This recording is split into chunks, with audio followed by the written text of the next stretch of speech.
drops an atomic bomb. The free nations face a worldwide threat. It must be met with a worldwide defense. Hello everyone and welcome to Axis and Allies 1951. Today we'll be going over some of the other special rules that we created for the game. Starting off with our special rules, and I know this might be kind of controversial for some people. So the first special rule is that airfields and naval bases do not grant that +1 movement bonus anymore.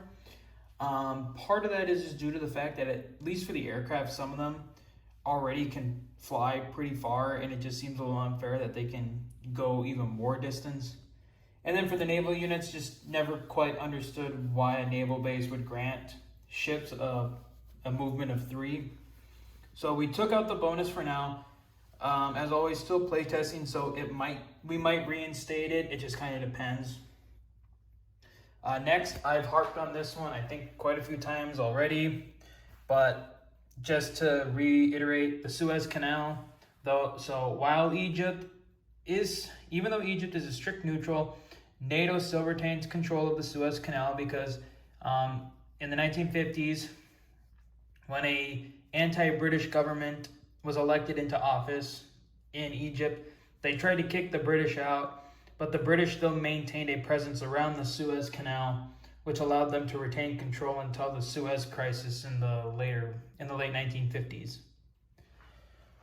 Moving on from that, real quickly, harping on again those reserve forces that we talked about, that I've talked about quite a few times. So the big thing about reserve forces is that they can be deployed at any time, and they have to be deployed in a territory with a victory city. So such as Washington, D.C., or London, Paris, Rome, Moscow, Warsaw. Like, those are the territories that the reserve forces can be deployed in, and there's no cap to how many can be placed there at a time. Moving on, I mentioned this in the China video about IPC values changing a little bit. So here's kind of our chart for the changing IPC values. Some that were 0 are now 1. Some that maybe were 1 or 2 have had theirs up. A lot of them happen to be more in the China's territories, just because we had to figure out a way to get China to kind of be on the same IPC level as its enemies. Following up from that, we have the rule that I had mentioned during the Soviet video. So the Soviets have this fleet here. Now, normally in Axis and Allies, this fleet really couldn't leave unless it at least attacked Turkey, because Greece is pro-ally, so they would have to attack Turkey in order to get their fleet out. So we're taking the rule from Global War 36, where you can force the Strait.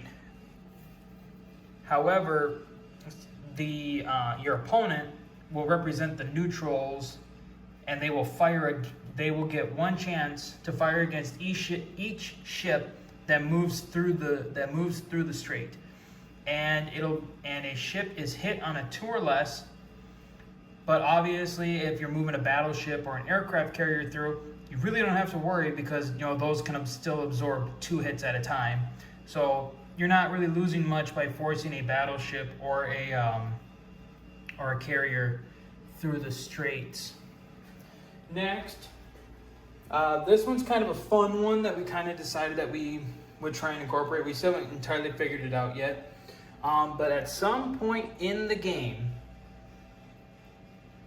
if either one can decide who wants to do it, but there is an optional rule where China and the Soviet Union can enact the SinoSoviet split and basically create a 3-faction war, or like a 3-team war now. So you would have China fighting the Soviets while also fighting NATO and the United States, and same thing for the Soviet Union.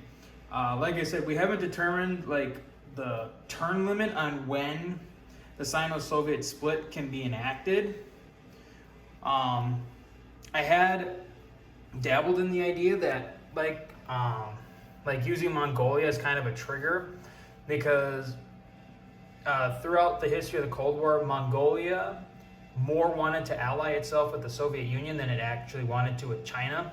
So Mongolia, I dabbled in the idea of trying to make Mongolia like a flashpoint kind of thing. So like if China enters Mongolia, then at any point the Soviets can always enact the Sino-Soviet split or something of that nature. I don't know. Like I said, we're still sort of working on it.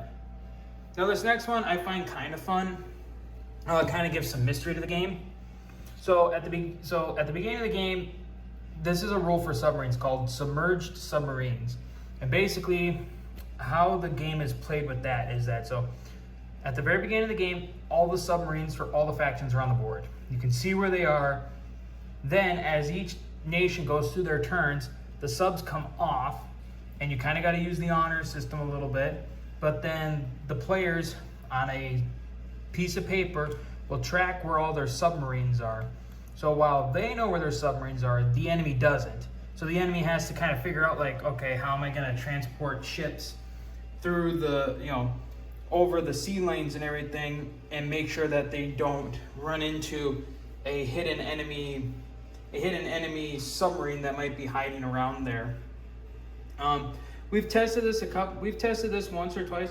It's kind of fun. It definitely makes it like I said, it adds that mystery into like, okay, what might be the safest route to try and go as far as getting from, say like the Western United States over to Japan, while the Soviet Union has like one submarine and the Chinese have two. Like you got to try and figure out like how you're going to try and get your navies over without losing anything to these hidden submarines.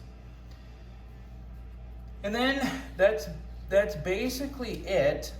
And then just like in global, another rule, if you want to call it, research and development, that is something that you can opt to do in this game if you want to. You don't have to. I always find doing research and development fun because it adds a little bit more to the game. But so that was just a quick look at some of the special rules that we created for the game.